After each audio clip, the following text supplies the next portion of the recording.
حضرت آدم علیہ السلام کی کہانی۔ حضرت آدم علیہ السلام روئے زمین پر بسنے والے تمام انسانوں کے باپ ہیں۔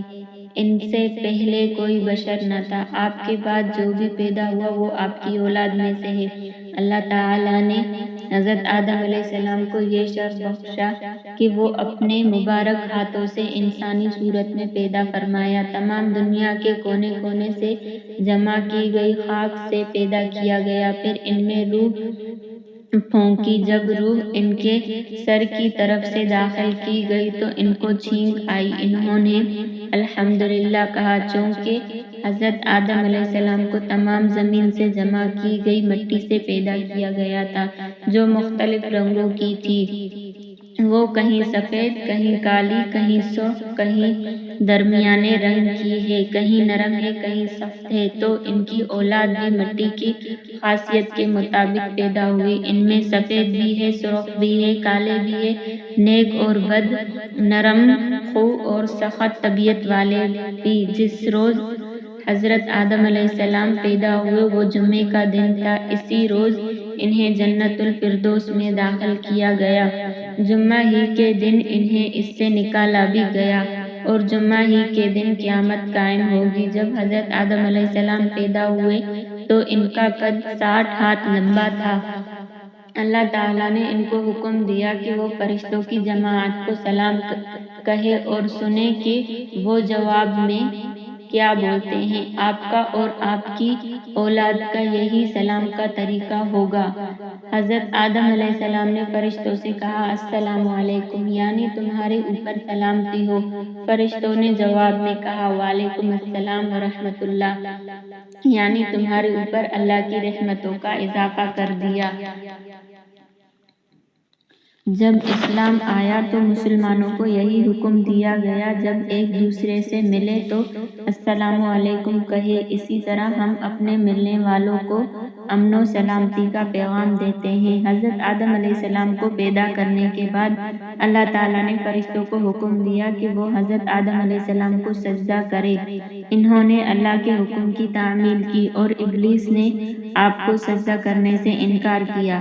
اللہ تعالیٰ نے حضرت آدم علیہ السلام کو ضروری چیزوں کے نام سکھا دیے جن سے لوگ ان چیزوں کو پہچانتے ہیں۔ ان کو ہر جانور، ہر پرندے، ہر حیوان، انسان، سمندر، پہاڑ، اونٹ، شیر، گویا، چھوٹی بڑی سب اشیاء اور ان کے افعال و حرکات کے نام سکھا دیے۔ اب اللہ تعالیٰ نے فرشتوں سے کہا، تم بھی ان چیزوں کے نام بتاؤ۔ تو وہ کہنے لگے، اللہ تیری ذات پاک ہے، جتنا علم تو نے ہمیں بخشا ہے اس کے سوا ہمیں کچھ بھی معلوم نہیں۔ بلا شبہ تو دانا اور حکمت والا ہے۔ پھر اللہ تعالیٰ نے حضرت آدم علیہ السلام کو حکم دیا، تم فرشتوں کے ان چیزوں کے نام بتاؤ۔ جب انہوں نے نام بتا دیے تو اللہ تعالیٰ نے فرشتوں سے کہا، کیا میں نے تم سے نہیں کہا تھا کہ میں آسمانوں اور زمینوں کے تمام پوشیدہ باتیں جانتا ہوں؟ ابلیس یعنی شیطان فرشتوں کی جماعت سے تعلق نہیں رکھتا تھا، بلکہ وہ ایک جن تھا۔ فرشتوں کو اللہ تعالیٰ نے نور سے پیدا کیا ہے اور جنوں کو شعلہ مارتی ہوئی آگ سے پیدا کیا ہے۔ فرشتوں کی یہ صفت ہے کہ وہ اللہ تعالیٰ کی نافرمانی نہیں کرتے، بلکہ جس کام کا انہیں حکم دیا جائے وہ فوراً بجا لاتے ہیں۔ فرشتوں کے برعکس جنوں میں سے بعض اللہ تعالیٰ کے احکام کو مانتے ہیں اور بعض نافرمانی بھی کرتے ہیں۔ جب اللہ تعالیٰ نے فرشتوں کو حکم دیا کہ وہ حضرت آدم علیہ السلام کو سجدہ کریں تو تمام فرشتوں نے حضرت آدم علیہ السلام کو سجدہ کیا، مگر ابلیس کہنے لگا، میں اس سے افضل اور بہتر ہوں، مجھے آگ سے پیدا کیا گیا ہے جبکہ آدم علیہ السلام کو مٹی سے پیدا کیا گیا ہے، لہٰذا میں اسے کیسے سجدہ کروں؟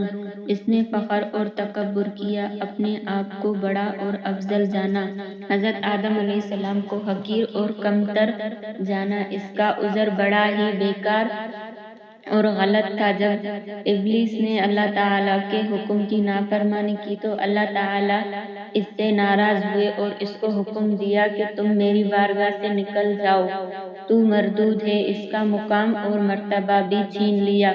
شیطان اللہ تعالیٰ سے کہنے لگا، مجھ کو قیامت کے دن تک کی زندگی دے دے، یعنی مجھے موت نہ دے۔ اللہ تعالیٰ نے اس کو قیامت تک کی زندگی عطا کر دی۔ جب اس سے اس بات کا یقین ہو گیا کہ وہ قیامت تک زندہ رہے گا تو اس نے اللہ تعالیٰ سے کہا، میں بنی آدم کا دشمن رہوں گا، انہیں گمراہ کرتا رہوں گا، انہیں وسوسے ڈال کر راہ راست سے بھٹکاتا رہوں گا، انہیں شرک کرنے کی دعوت دوں گا، انہیں گناہ کرنے پر اکساؤں گا، ان کے آگے پیچھے دائیں بائیں غرض ہر طرف سے آؤں گا، انہیں گمراہ کر دوں گا۔ اب ہر وہ شخص جو شیطان کی بات مانے وہ بد نصیب ہے، جو شخص اس کی مخالفت کرے اور اس کی بات نہ مانے وہ خوش نصیب ہے۔ شیطان کو جنت سے نکال کر آدم علیہ السلام کو وہاں آباد کیا گیا۔ حضرت آدم علیہ السلام جنت میں اکیلے تھے، آپ کا کوئی ساتھی نہ تھا جس سے انہیں تسکین ہوتی، تو اللہ تعالیٰ نے حضرت آدم علیہ السلام کی پسلی سے حضرت حوا علیہ السلام کے نام کی عورت کو پیدا فرمایا۔ حضرت آدم علیہ السلام حضرت حوا کو پا کر بڑے خوش ہوئے، ان کے ساتھ جنت میں خوشی خوشی رہنے لگے۔ فرشتوں نے حضرت آدم علیہ السلام سے پوچھا، اس خاتون کا نام کیا ہے؟ انہوں نے جواب دیا، حوا علیہ السلام۔ اب فرشتوں نے پوچھا، اس کا نام حوا کیوں ہے؟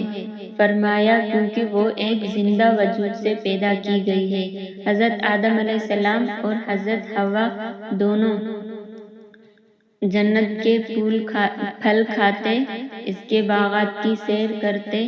اللہ تعالیٰ نے ان سے کہہ رکھا تھا کہ تم دونوں جنت میں جس مقام میں جانا چاہتے ہو جا سکتے ہو، جو کھانا پینا اور پہننا چاہو ہر کام کرو اور جنت کی نعمتوں سے خوب فائدہ اٹھاؤ۔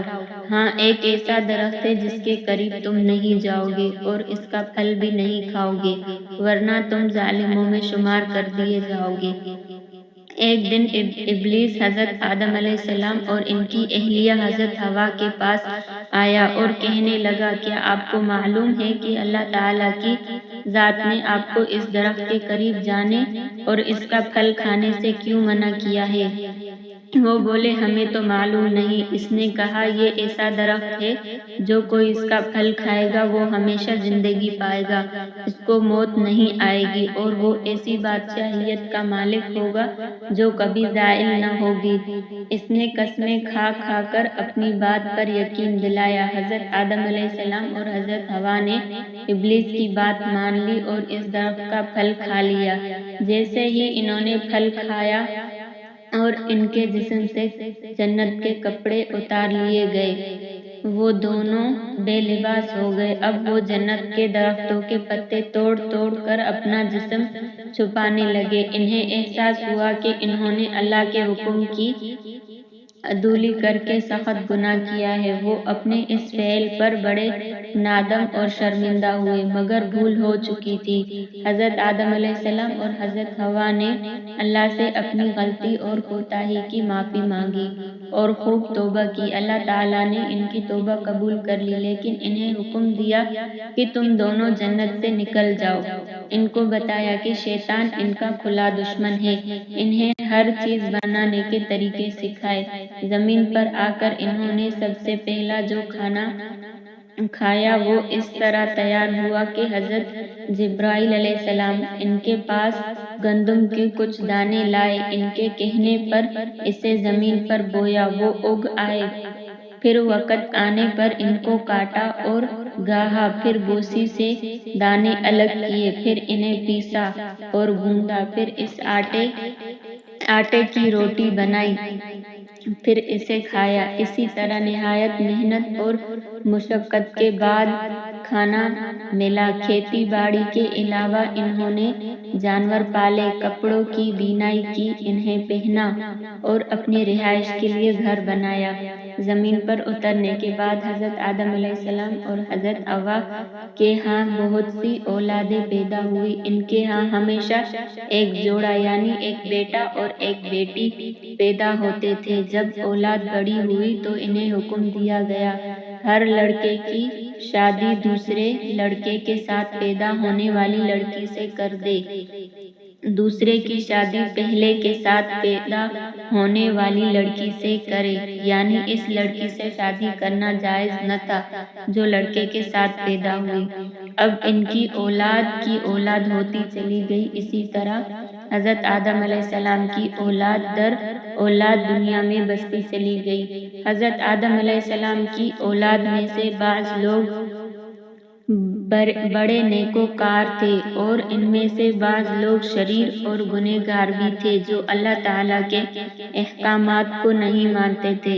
ان میں سے ایک قابیل تھا جس نے اپنے بھائی حابیل کو قتل کر دیا تھا۔ جب حضرت آدم علیہ السلام پیدا ہوئے ان کا قد 60 ہاتھ لمبا تھا۔ یہ کم و بیش 40 میٹر لمبائی بنتی ہے۔ گویا حضرت آدم علیہ السلام بڑے لمبے قد کے تھے، مگر وقت کے ساتھ ساتھ ان کی اولاد کے قد کم ہوتے چلے گئے۔ آج جس طرح ہمارے قد ہے وہاں آ کر قد روک دیے گئے۔ تاہم اب بھی بہت سے لوگ لمبے قد والے اور بعض لوگ چھوٹے قد کے ہیں۔ مورخین کے خیال کے مطابق حضرت آدم علیہ السلام کے فوت ہونے تک ان کی اولاد در اولاد کی تعداد تقریباً 4 لاکھ تک جا پہنچی تھی۔ وہ 1000 سال تک زندہ رہے۔ وہ فوت ہوئے تو وہ جمعے کا دن تھا۔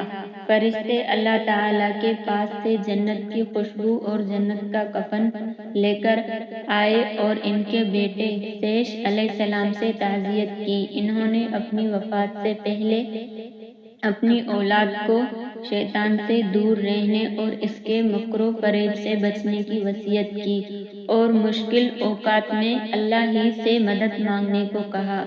ربنا ظلمنا انفسنا وان لم تغفر لنا لنکونن من الخاسرین۔ اے ہمارے رب، ہم نے اپنے آپ پر ظلم کیا اور اگر تو نے ہمیں نہ بخشا اور ہم پر رحم نہ کیا تو یقیناً ہم ضرور خسارہ پانے والوں میں سے ہو جائیں گے۔